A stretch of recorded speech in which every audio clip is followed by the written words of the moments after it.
Hello everyone, how are you? Welcome to a new episode of Nihao Chile, and this time we're going to chat with a friend of ours. We're talking about Giovannina Sutherland. How are you, Giovannina? How are you? Hello, Pauli. Thank you very much to the entire team for the invitation again, for being here together. Very well, thanks for coming. Hey, I wanted to mention that we're going to talk about a rather stubborn topic because Giovannina is very stubborn. Yes. For this particular interview I had to study a lot. It was a challenge, it was a very big challenge internally. And well, what brings us together is that Giovannina, together with Francisco Ordinez, director of ICLAC, have finished a fundamental case report on Vikings' strategy on the White Continent. Giovannina, how was all this work? Please, tell us a little more about the human side of it. Yes. Well, the whole process was a very interesting experience. Something we were discussing earlier, we released it in a short time. In fact, it is quite an extensive investigation and is also part of a cooperation that we have been developing since the second half of this year between the the Millennium Center for the Impact of China on Latin America and the Caribbean, which is ICLAC. CL. And also that I am an associate there, and we are going to mix a little bit with the Millennium Institute for the Biodiversity of Antarctic and Subantarctic Ecosystems, a base that studies Antarctica. So, this is one of the first products that also comes from this partnership and... Oh, fantastic. Congratulations. A round of applause, please. My friend Aris, it's dry. Right? But very, very entertaining, and it's also a very good experience for me, let's say, to learn from another great specialist, let's say, Francisco Ordinez, and who comes from international relations, from political science. Well, I'm more of a legal expert, so learning from an eminence like Francisco, who suddenly takes a different look at the data that I'm extracting, is very, very good. So it's been a very good experience. Fantastic. Well, today we're going to unravel that strategy that we mentioned, what this case report is about. Not with speculation, but rather with hard data. With hard data. Well, in fact, here, excuse me, we have it in print. Giovannina printed it. Thank you very much for giving me the maximum clumsiness here. I had it open on the computer, but that's it. It's also clumsy for me. Well, then let's start with the philosophy. China's white paper uses a powerful concept, Antarctica as a community with a future for humanity. Yes, for the common citizen. What does this vision mean? Well, I must be very honest in that. In fact, that is a question that we left open because, well, again, I see it from a legal perspective, and the truth is that I am not an expert in the concept from the Chinese worldview.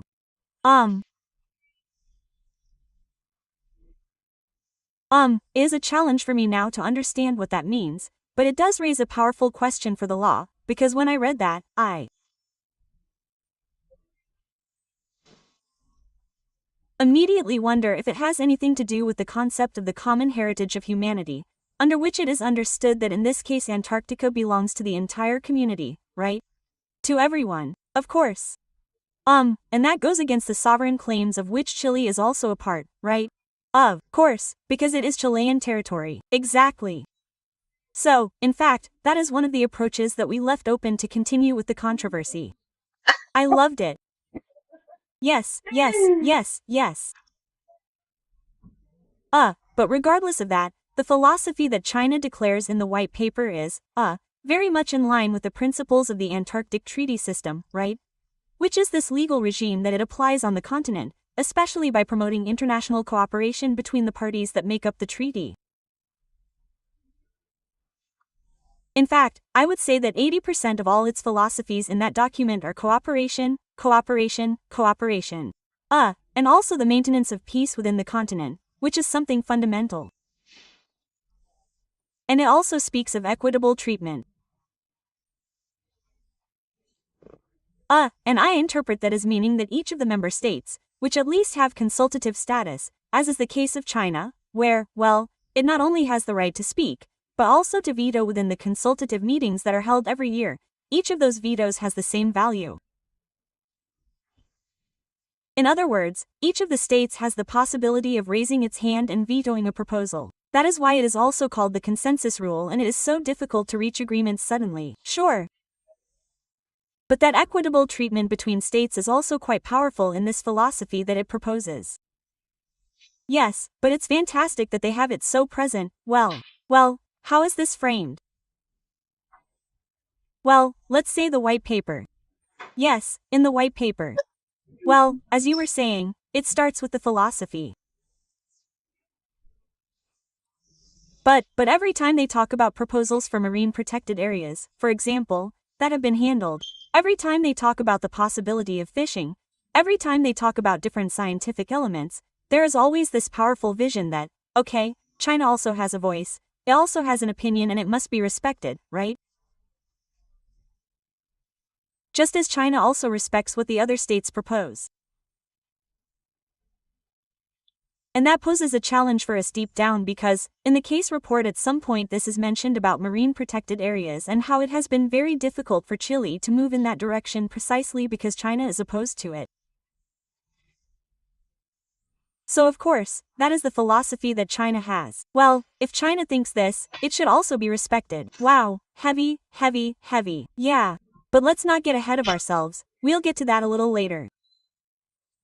Now we're at the basics. Let's go back a little further in history. How did China's relationship with the Chilean Antarctic Treaty begin? When did it happen? This is a review. We've already talked about it on a previous program, but I think it's a good time to start a little bit more. Well, China is not an original state of the Antarctic Treaty. It joined later. Several years later, like a decade. Later even, because the treaty dates back to 1959, it came into effect in 1961 and it wasn't until 1983 that it signed the treaty and became a party, and 2 years later, in 1985, it became a consultative state and now has many more powers within the system. And well, this is very interesting. And everything was done for this work. A very exhaustive investigation was carried out in the records of the memoirs and the records of the Ministry of Foreign Affairs. Right? And there I found a document, well, many, by the way, of this first relationship between both countries regarding Antarctica, but there is a document from the year 79 that gives an account of a Chinese journalist who in a record, let's say, of the Chinese newspaper, Xinju,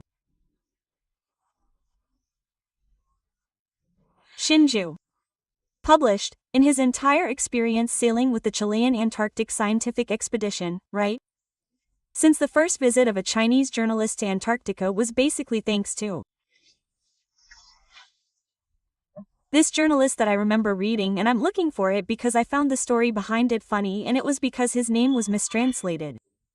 Yes, it was wrong. Yes, exactly. The language barrier. Yes, my theory is that they wrote the name exactly as it was pronounced. That's it. And the same with, if I remember correctly, it's Jin Rempao, the real name. Right? But they wrote it as Ching, a very strange name, I imagine because of the pronunciation. Yeah. And Xinhuan was also misspelled. It was written in the registry as Xinhuan with a J. With an S and a J. Here it is. Excuse me, you're going to take the trouble to read it verbatim. The records of the Chilean Ministry of Foreign Affairs from 1979 document the first Chinese journalist in Antarctica who traveled with the 33rd Chilean Antarctic Commission. Although he was listed as Chingup from the Xinju Agency, he probably referred to the journalist Qin Ribo from the Xinju Agency, evidencing transcription errors in Mandarin. Yes. Well, relating it to what we were discussing at the beginning of the years when China first joined the Antarctic Treaty, which was in 1983, it was obviously interested 4 years before, and probably before that too, but the records with this start at this time, in 1979. Meaning that it is the first direct link, that is, registered. Registered in our records, let's say, the redundancy is vague, in our ministry records, it is possible, of course, that they have registered similar records with other countries. We don't know that, but it dates back to a fairly long relationship with Chile in these matters, so it is very interesting. Perfect, perfect. Listen, and now let's talk a little more about the logistics and everything that this. What was it called? Case report deals with. Yes. Let's talk about facts. Your study shows that Chinese scientific production is exponential. In simple terms, what is this great leap? Oh. Well, I forgot to mention that.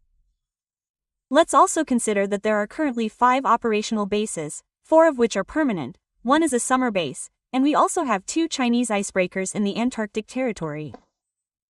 How this robust logistics capacity supports China's green expedition agenda. Oh, let's see. And starting from what you mentioned, there are indeed 5 bases and there is a 6th that is also in the proposal. Yes, excuse me, let's take a break. What's that about?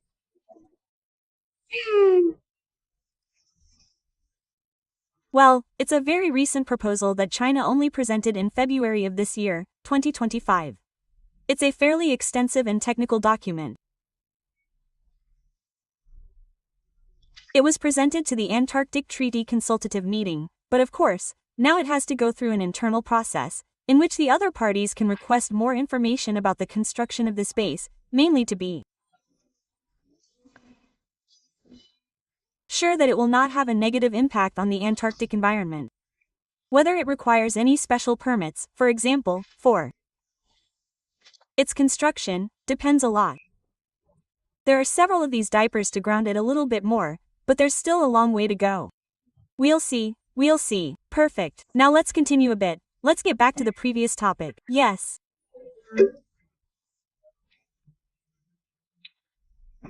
Well, all these operational and logistical advances are undoubtedly what have helped China a lot to make exponential progress in its science.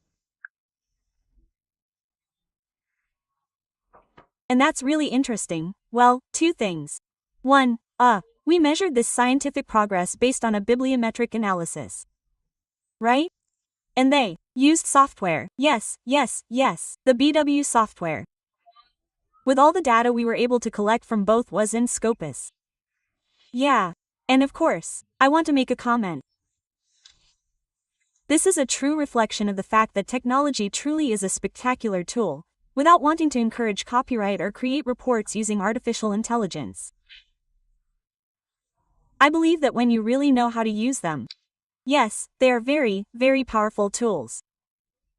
In fact, there are maps over there that are very interesting because, basically, they show, well,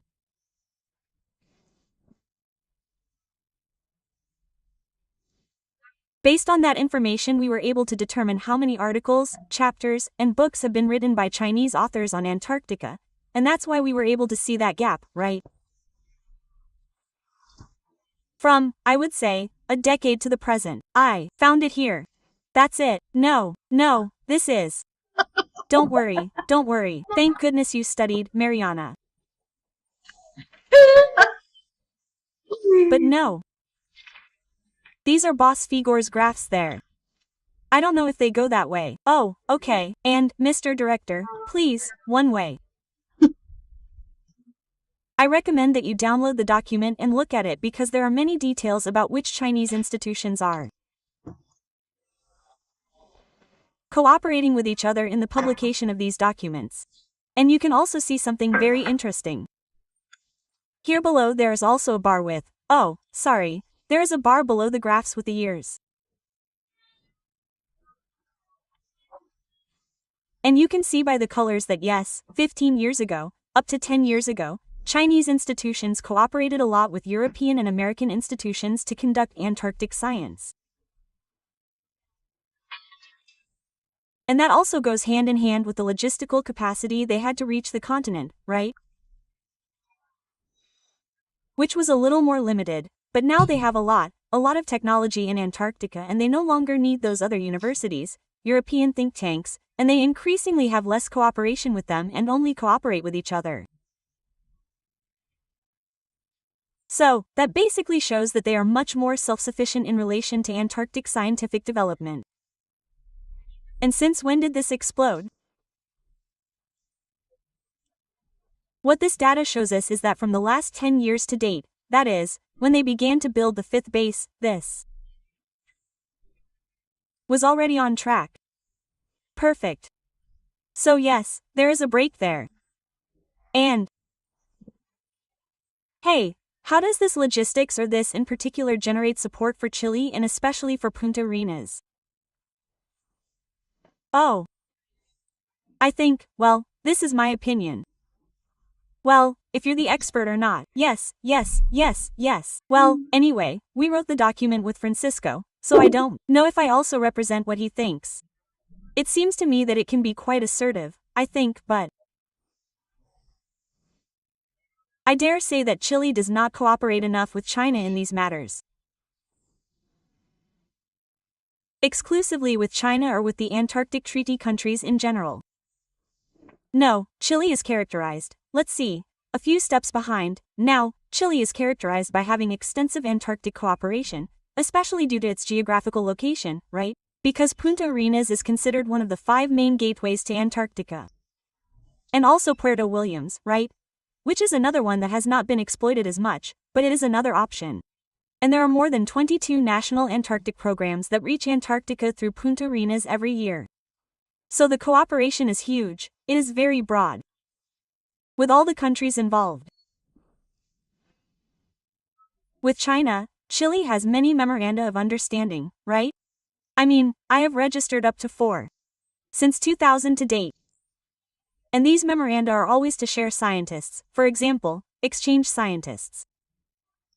And that in practice means using one of the few beds that are available at each of the Antarctic station bases, because let's remember that this is Antarctica. In other words, reaching Antarctica is very difficult, it requires a lot of money, it is a lot of investment for the countries. Therefore, basically, exchanging scientists forward, I don't know, a Chilean scientist requires a microphone. I'm speculating, but I'm totally speculating about concepts because when it comes to natural and exact sciences, please pretend to be crazy to scientists who hear some concepts that are wrong. Okay? But let's suppose that a Chilean scientist needs to use a state-of-the-art microscope that they don't have at the base, but the Chinese do, right? Or any other country, but we're talking about the Chinese case. Well, that type of exchange is also very easy to do thanks to these collaborative ties that have been established over time.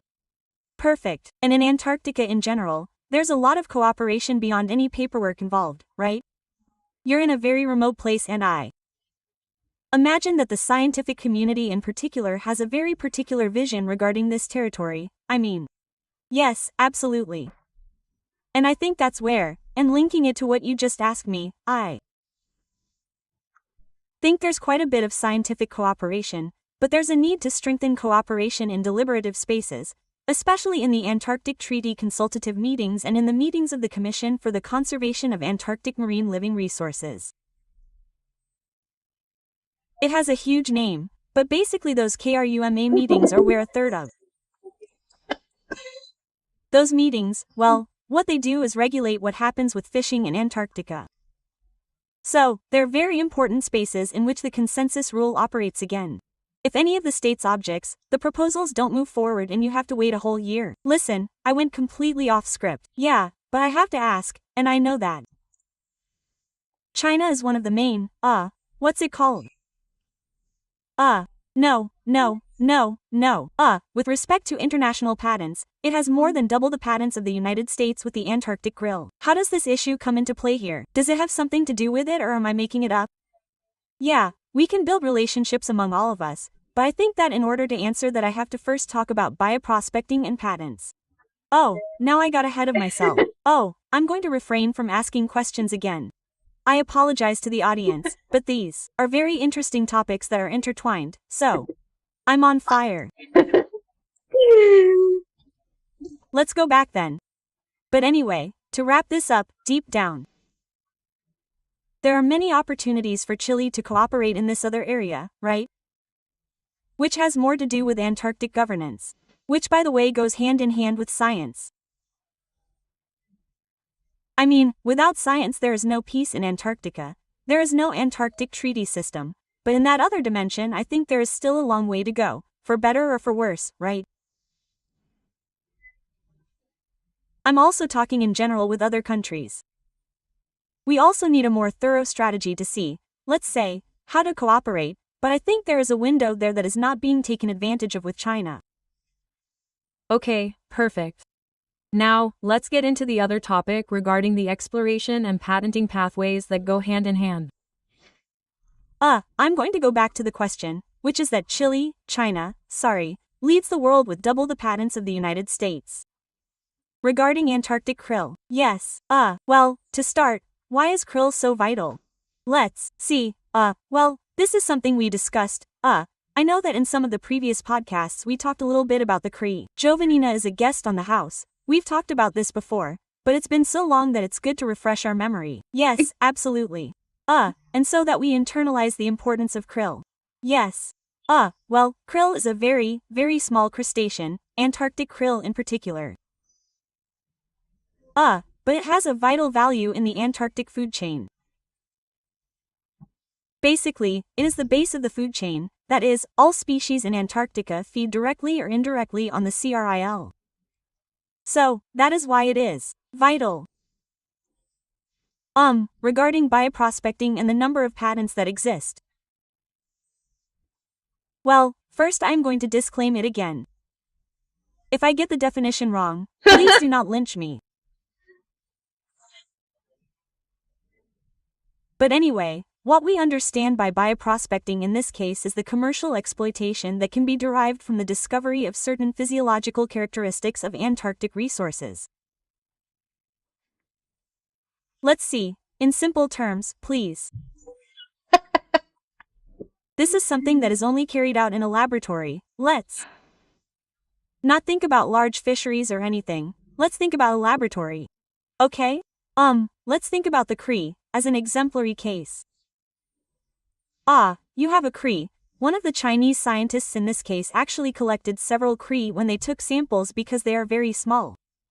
Yeah. And as a result of the study of a krill in the laboratory, already in China, they discovered that there are certain properties of the krill that are useful for a pharmaceutical industry. For example, I don't know, instead of omega, the typical omega-3, which, I don't know, based on salmon. Based on krill, which is already sold, in fact. Is also used as a fertilizer. But the point is that the discovery that this property of krill serves for the development of other products and its potential economic value is what we understand as Antarctic bioprospecting. And bioprospecting is not regulated in Antarctica, therefore, it is not prohibited, so all countries do bioprospecting, it is something normal. Right. Now, why is this concept important? Because deep down when they realize, again, this is something that happens in laboratories, suddenly a genome, something that they discover and that is useful for a product. When they discover a certain product that can be made from an Antarctic resource, the most natural thing to do is patent it, right? Because deep down it is intellectual property. That, if developed, could generate a large company and generate a lot of money. So, we investigate these patents and, at an international level, which is also another important point to consider, what we did was look at all the patent records at the ONPI, which is the World Intellectual Property Organization. In other words, at an international level, who has patented them? Yeah. The difference here, and that's why it's important, is that the patent data is not necessarily contained here at an internal level. I mean, let's see, Chile, for example, may have, I'm just making this up, I don't know, 3,000 patents for different things, right? But at the WIPO there may only be 300. Because it's not necessarily necessary for companies in, let's say, Chile to patent them at an international level. They are two different systems. So, what we evaluated and what we were able to access were the WIPO records. And in these records we found that, of course, regarding Antarctic material, China is twice as big as the United States. I say the United States because it is the next most important. And within all these patent registrations that have been developed based on a product that came from Antarctica, on a resource that came from Antarctica, almost 70% are for Antarctic killifish. In other words, that is like the long and medium-term overview to understand where this comes from and why krill is so important now, not only as a base for the food chain, but also for economic development.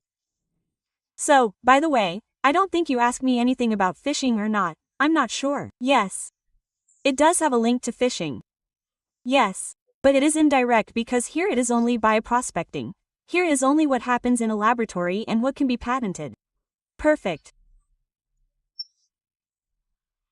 But in that sense, if we as a country, I don't know, monetize or somehow limit or regulate the extraction of kelp, what would happen?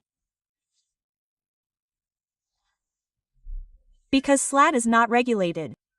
The extraction of kelp. Okay, sure, this is bioprospecting. Another point is fishing. Fishing in Antarctica was allowed.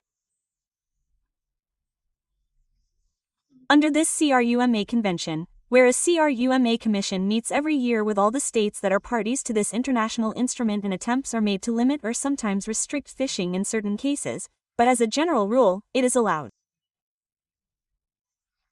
Right. So, this is done in order not to affect biodiversity.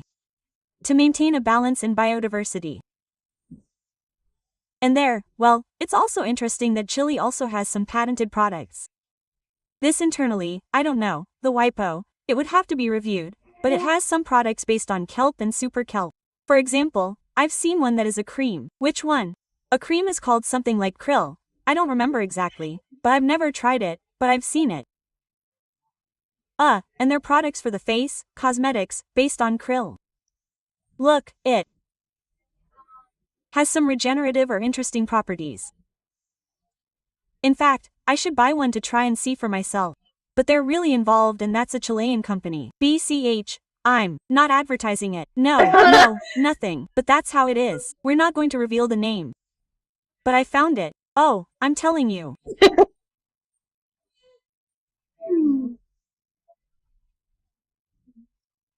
But of course, the point is that fishing is allowed. It can be limited, and that limitation of fishing, especially of krill, is what has caused certain friction with China in recent years, because China has opposed, deep down, some proposals to limit fishing. Oh, of course. Well, I imagine, because it has more interests. Yes, it has more interests. So, if they are restricting it, limiting it, of course. Now, China will always tell you, no, it's just that we advocate for the rational use of resources, and that rational use means that I think they're right. They can fish as long as they don't affect biodiversity too much. Of course. So, all the scientific research that China presents year after year says that there is not a huge detriment to biodiversity versus what Chile or other countries present that say, if we continue like this in 10 more years, we're going to run out of krill. Well, there's that clash, and that's where I say that both countries should cooperate much more, but not just come to the meeting and only then try to reach an agreement. I mean, with China, right, now we're not understanding each other. Yes, with China, more long-term work is especially required, continuous work over years. Yes, because something that we always see with our guests is that they have a long-term perspective, unlike us who generally depend on the government in power, which changes every 4 years. Giovannina, to move forward a little bit more on the topics that concern us, your research shows that China has evolved into a proactive leader in governance. You give us a fascinating example. The 2025 Renewable Energy Working Paper that China presents at the table at the same time that it implements hydrogen fuel cells at King AFB. What does this coordination between cutting-edge technology and diplomacy tell us about China's role as a responsible innovator and future leader of the treaty? That's the big question. I read it directly because I said, I don't want to get out of it anymore. Sorry. Well, I think this ultimately reflects the result of this scientific progress that it has made in the last decade. I mean, it all comes down To that, all comes down to that. And also, well, China has a concept of energy transition that you have also seen with other guests on the podcast. And it is unquestionable, right? And it's not just Antarctica. I mean, it's... For the audience, please go to our YouTube channel and search for it. We have a number of fascinating guests who know a lot about it, so if you have any questions, we probably have it there in our list of Nihao Chile episodes. Yes, anyway, continue. Well, deep down, it has a link there with, as I was saying, scientific progress and with the energy transition that China is proposing. Yes. I believe that there has been no progress yet in cooperation with China in these terms. Yes, I would like to make an intervention there because part of, what is it called? Of China's white paper is that among the things that I studied, China has developed a comprehensive Antarctic strategy that includes scientific research, logistics infrastructure, bioprospecting, fishing, tourism, and polar governance. The growth of Chinese activities in this region raises questions about the legal, geopolitical, and strategic implications for Chilean national interests. In that part, that's where I have some doubts. You've touched on the point of cooperation a lot. But this is a big contradictory given our territory and our state logic. Exactly. And that's why I say that there's a lack of connection there, a lack of greater communication. Let's say, that doesn't just stop at scientific research. Sure. And it also goes hand in hand with what you were saying about Antarctic governance and the role that China is playing. Basically, when we look at the data, which is where the other graph works, we see that the number of these bar graphs, well, that was the first one that I opened. In a comparative way, the number of working papers and information papers that China presents at consultative meetings is very low compared to any other country, despite its growing presence and its science advancing. But that's probably because their research looks at it more internally than it could be, or because, well, that's also a question, right? Why? Sure. But despite the fact that they don't propose as many topics to be discussed in the consultative meetings, because that's what those documents are for, they do play a leading role when it comes to vetoing certain ideas in Antarctica, let's say in the consultative meetings and in the CRUMA. So, that's why we say that there's also greater participation. Although perhaps we don't see it in numbers, but we do see it when it comes to voting and vetoing. And that deep down is causing some friction within the system.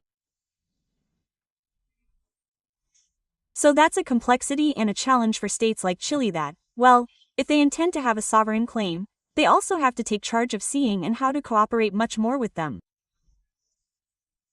Perfect. Hey, Giovannina, let's move on to other topics that are somewhat related to the same, but in relation to marine protected areas. How could we use this window of cooperation to find this balance within the Convention for the Conservation of Antarctic Marine Living Resources? I had to read it. Well, again, a much broader conversation with China is required on these matters. But everything then falls back on the same basis, in an absence of conversation. I would say yes, because basically, the principles of each of these treaties are already in place, that is, it is something that has been in the works for a long time, but in relation to marine protected areas, it is seen as an exemplary case that, well, China is no longer willing to accept just anything, but rather brings to the table the scientific results that it has, let's say, had in the last decade, especially in marine protected areas, which allow perhaps, as a context, to limit and also restrict, let's say, in broad terms, fishing in certain areas, whether it is broad fishing of any resource or a resource in particular. Yes. The last one, the last marine protected area that was approved in the Weddell Sea. If I'm not mistaken, I hope I'm not mistaken. It's the largest marine protected area in the world. Right?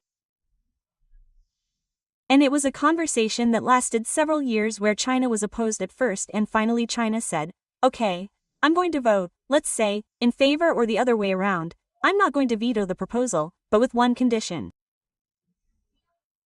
And that is that from its entry into force, which is 2017, we're going to set a limit for this marine protected area to cease to have effect, which is 35 years, in other words, it limited the time. And without that it wouldn't have been possible to approve it. I mean, basically China set its conditions and, okay, the other states said, let's go. Quote, I mean, they just wanted to test it, yes.